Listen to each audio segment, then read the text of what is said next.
This is why I love Mohammed Hijab so much. Take a look at it. Alan Dershowitz, let me start with you. Israel, it seems to me, in the last 3 weeks have massively ramped up their military offensive in a way that says to me that Prime Minister Netanyahu and his cabinet sense an opportunity to completely, in their eyes, sort out the Middle East problem once and for all, with Iran at the center of that problem. Is that how you see this? Yes, I do. I see Iran as the head of the octopus, sending out its tentacles through the Houthis, through Hamas, through Hezbollah. The tragedy, as we celebrate's a bad word, commemorate October 7th, is that if Sinwar and Hamas had the opportunity to do it again, knowing everything that followed, knowing all the deaths and disasters in Gaza and in Lebanon, I think Hamas would do it again, would do October 7th again, because they think they've won. They've turned college and university students against Israel. They have solidified the United Nations opposition to Israel.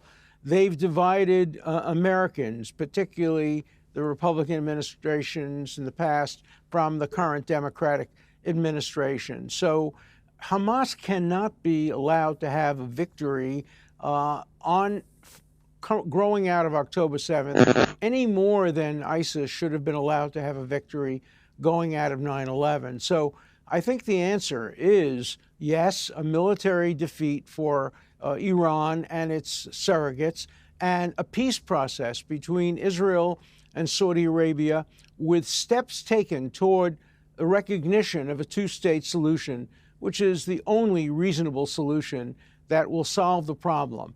But remember that October 7th was stimulated by the desire to prevent Israel and Saudi Arabia from creating a peace process following up from the Abraham Accords. And unless that peace process continues, and unless Hamas is told, no, you failed, the world will not reward you for this, we're just going to see a continuation of the bloodshed in the Middle East, which does not serve the interests of the Palestinians nor the Israeli people. He has spoken for about 3 minutes, hardly, right? Now let's continue. Mohammed Hijab, your response to that? Well, first of all, I would like to say that wherever we see suffering, wherever we see death and destruction, especially of young people, assault, sexual assault, we see Dershowitz to the rescue, the former defense attorney of Jeffrey Epstein, a man himself accused I of knew rape. we would get to that. I didn't give you permission to interrupt me. I didn't give you permission to interrupt me. I stayed quiet when you were talking. Okay, here's what I would say. I stayed quiet when you were talking. Hang on. Here's what I would say. Now, here is the problem. You see, you are a co-debater, right? So my question is, do you have to dictate for your co-debater in a debate? No, it doesn't make sense.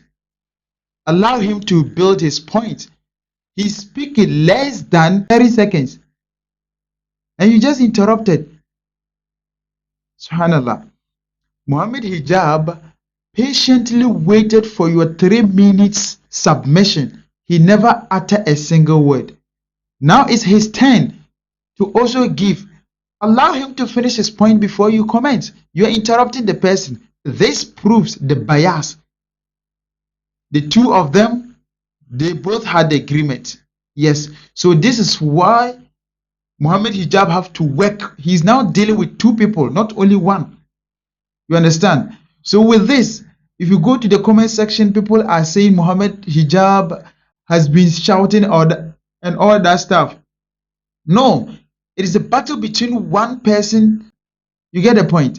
So with this, I think what Mohammed Hijab did was brilliant. Alhamdulillah. Wallahi, we really appreciate him, and may Allah bless him and grant him more hikmah and long life to fight for Islam in this way. May Allah bless you all. We are back again. Please, if you're new here, with all due respect, subscribe to the channel. Wassalamu alaikum wa rahmatullahi wa barakatuh.